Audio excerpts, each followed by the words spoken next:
Asthma एक ऐसी medical condition है जिसमें मरीज की सांस की नली में सूजन आ जाती है और सांस की नली धीरे धीरे सिकुड़ने लगती है। ऐसे में मरीज को सांस लेने में परेशानी होने लगती है और इसके कारण उसका दम घुटने लगता है। इस कारण इस बीमारी को लोग दमा भी कहते हैं। स्वास्थ्य विशेषज्ञों की माने तो अस्थमा की बीमारी की तमाम वजह हो सकती है। खास कारण आउटडोर और इंडोर प्रदूषण, पुरानी डस्ट, परफ्यूम, छौंक का धुआं, जानवरों के फर, धूम्रपान, तंबाकू का अधिक सेवन, दिवाली के पटाखों का धुआं, तेज हवा, अचानक मौसम में बदलाव व आनुवंशिकता आदि को माना जाता है। अस्थमा की बीमारी में सांस नलियां सिकुड़ जाती हैं। ऐसे में व्यक्ति को सांस लेने में समस्या होती है और घुटन की स्थिति पैदा होने लगती है। इन हालातों में सांस फूलना, घरघराहट या सीटी की आवाज आना, सीने में जकड़न महसूस होना, बेचैनी महसूस करना, खांसी, सिर में भारीपन, थकावट महसूस करना आदि लक्षण सामने आते हैं। कई बार परेशानी इतनी बढ़ जाती है कि स्थिति को सामान्य बनाने के लिए मरीज को फौरन इनहेलर का सहारा लेना पड़ता है। यदि समय रहते इनहेलर ना मिले तो समस्या गंभीर हो सकती है। आज इस बीमारी पर विस्तार से बात करते हैं और एक्सपर्ट से ही इस बीमारी के बारे में बारीकी से जानकारियां एकत्रित करते हैं। आरोग्य इंडिया प्लेटफॉर्म से जुड़े हैं डॉक्टर RAS कुशवाहा, जो KGMU लखनऊ में रेस्पिरेटरी मेडिसिन के प्रोफेसर हैं। सबसे पहले इन्हीं से जानते हैं कि आखिर अस्थमा है क्या, अस्थमा का अटैक पड़ने पर क्या करना चाहिए, अस्थमा की दवाइयाँ कितनी जरूरी हैं। देखिए, ब्रोंकियल अस्थमा, जिसको आम भाषा में दमा रोग भी कहा जाता है, दमा रोग के अंदर क्या होता है, मरीज को सांस फूलती है, सीने में जकड़न महसूस होती है, सूखी खांसी आती है और सीने में घरघराहट की आवाज़ महसूस करता है मरीज। तो उसे सांस लेने में मुख्य रूप से दिक्कत आती है, सांस फूलती है। जो दमा की बीमारी है, ब्रोंकियल अस्थमा जिसको हम लोग कहते हैं, ये किसी भी उम्र में शुरू हो सकती है, मगर ज़्यादातर केस बचपन में शुरू होते हैं और यंग एज में शुरू होते हैं।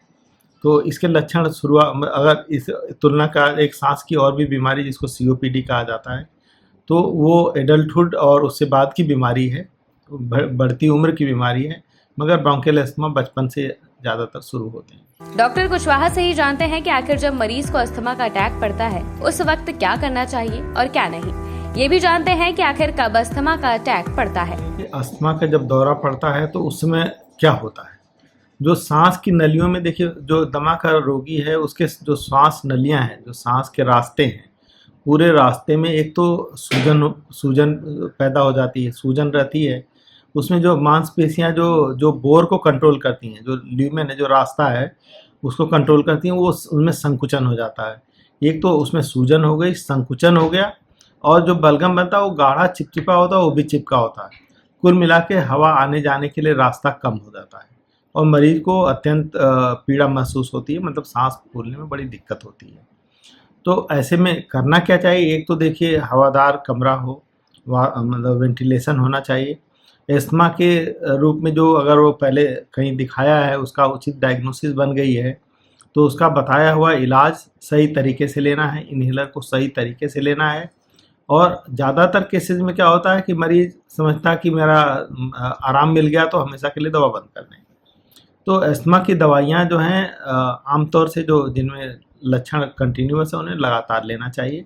तकलीफ ना रहे तो भी लेना चाहिए, बार बार छोड़ नहीं देना चाहिए, क्योंकि अगर मरीज को सही से शिक्षित नहीं किया गया है तो वो ऐसा कर सकता है कि अपने अनुसार इलाज करे, मगर बताए गए अनुसार जो साइंटिफिक इलाज है उसे जारी रखेगा तो जीवन अच्छे से चलेगा, तकलीफ दे नहीं रहेगी। एक अस्थमा पेशेंट के लिए इनहेलर कितना जरूरी है, ये भी जानना बहुत आवश्यक है। देखिए, अस्थमा में इन्हेलर की जो पद्धति इलाज की, वो सर्वोत्तम पद्धति है, ये साइंस ने साबित किया है और ये टारगेटेड है।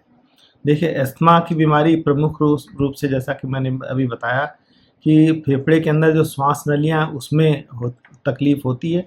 मैंने बताया क्या क्या होता है। तो इन्हेलर जो है सीधे दवा की डिलीवरी, दवा को फेफड़े के अंदर श्वास नलियों में पहुंचाता है और ये सर्वोत्तम दवा है। जैसे कोई हम गोली या सिरप खाने पीने के दो इंजेक्शन लगाएं तो वो पूरे शरीर में दवा घूमती है, मगर दवा तो हमें केवल फेफड़े में ही चाहिए। तो इन्हेलर की पद्धति इसलिए सर्वोत्तम है कि वो टारगेटेड है, सीधे टारगेट पे, लक्ष्य पे दवा जा रही है और पूरा प्रभावकारी है और कम खुराक में ही शरीर में प्रवेश कर रही है, तो साइड इफेक्ट भी लगभग न के बराबर होते हैं। 7 मई यानी कि मंगलवार को विश्व भर में अस्थमा दिवस मनाया गया है। इस दिवस को मनाने के पीछे का क्या उद्देश्य है और इस दिवस से जागरूकता संदेश किस तरह से दिया जाता है, ये भी जान लेते हैं। देखिए, जो विश्व अस्थमा दिवस है ये 1998 से शुरू होकर प्रतिवर्ष पूरे दुनिया में मनाया जाता है। इसके उद्देश्य के पीछे धारणा ये है कि जो अस्थमा की जो साइंटिफिक वैज्ञानिक जानकारी है जन जन तक पहुंचाई जाए, जनता तक पहुंचाई जाए। इसके साथ ही इवन जो डॉक्टर्स को भी इसके नॉलेज के जो मॉडर्न साइंस है, जो विज्ञान प्रगति कर रहा है, उसके हिसाब से उन्हें भी शिक्षित किया जाए, जनता को शिक्षित किया जाए, इसके लक्षणों से परिचित कराया जाए और जो इन्हेलर्स वगैरह के जो कई मिथ्स हैं उनको दूर किया जाए और इन्हेलर लगातार लेना है ये सब उन्हें बताया जाए, तो उसका दूरगामी परिणाम आएगा और इस बीमारी पर प्रभावी कंट्रोल हो सकेगा। समाज में अस्थमा जैसे बीमारी से जुड़ी जागरूकता का क्या स्तर है, ये भी जानना जरूरी है। डॉक्टर कुशवाहा से ही जानते हैं। मैं खास तौर से हम लोग मेडिकल यूनिवर्सिटी में काम कर रहे हैं, टर्शियरी केयर लेवल पे हैं। यहाँ भी हम पाते हैं जो मरीज आता है कई बार उसको जानकारियों का अभाव रहता है, तो उन्हें हम लोग बहुत डिटेल में समझाते हैं। जैसे कोई भी डॉक्टर हो जब अस्थमा का मरीज देखता है तो उसका ये एक बहुत ही आवश्यक है कि उसे अस्थमा की बीमारी में शिक्षित कर दिया जाए, इन्हेलर को सही तरीके से लेना सिखा दिया जाए और यही नहीं, उसको जब भी मरीज दोबारा आता है दिखाने के लिए तो ये इंश्योर किया जाए कि वो जो बताया गया इन्हेलर सही तरीके से ले रहा है कि नहीं ले रहा। प्रतिवर्ष जो विश्व अस्थमा दिवस है उस पर एक थीम होती है, तो इस साल का जो थीम है वो है अस्थमा एजुकेशन एम्पावर्स। मतलब अस्थमा बीमारी के बारे में, दमा की बीमारी के बारे में शिक्षित किया जाए। तो अस्थमा मतलब दमा शिक्षा सशक्तिकरण।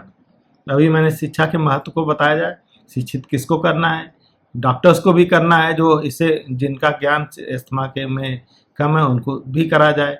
इसके अलावा जनता को करा जाए। हम अपने प्रेस को भी पूरी जानकारी देना चाहेंगे, सब तरह के जो प्रेस हैं, इलेक्ट्रॉनिक मीडिया, प्रिंट मीडिया, जिससे कि हमारी जो अस्थमा के बारे में जो जानकारी है वो जन जन तक पहुँचे। इससे लक्षणों से परिचित कराया जाए, इसके बारे में जो उपलब्ध चिकित्सा पद्धतियां हैं, जो दवाइयां हैं उनसे परिचित करा जाए, लगातार दवा करने के लाभ बताया जाए और ये बताया जाए कि अस्थमा का मरीज चाहे वो बच्चा हो या एडल्ट हो या कोई भी हो, अगर उचित इलाज ले रहा है तो एक बिल्कुल सामान्य जीवन जी सकता है। जैसे बच्चे के परिप्रेक्ष्य में समझा जा सकता है, उसकी शारीरिक मानसिक ग्रोथ सही इलाज चलेगा तो एस्थमेटिक चाइल्ड का भी शारीरिक मानसिक ग्रोथ सबके बराबर होगी और उसका एजुकेशन में भी परफॉर्मेंस एट पार होगा, कहीं से कुछ कम नहीं रहेगा। इवन कई बार किसी बच्चे का अगर स्पोर्ट्स में इंटरेस्ट है तो स्पोर्ट्स में किसी भी लेवल तक जा सकता है, इवन मतलब वर्ल्ड लेवल का वो प्लेयर बन सकता है अगर सही इलाज चले तो। जाहिर है अस्थमा का इलाज उपलब्ध है, बस जरूरत है सही जानकारी की और इसके साथ ही ये भी जरूरी है कि आप विशेषज्ञों द्वारा दी गई दवाइयों को सही ढंग से उपयोग करें। अगले अंक में आपको बताएंगे कि पीडियाट्रिक अस्थमा के बारे में। ऐसी जानकारियों के लिए आज ही लाइक और सब्सक्राइब करें आरोग्य इंडिया।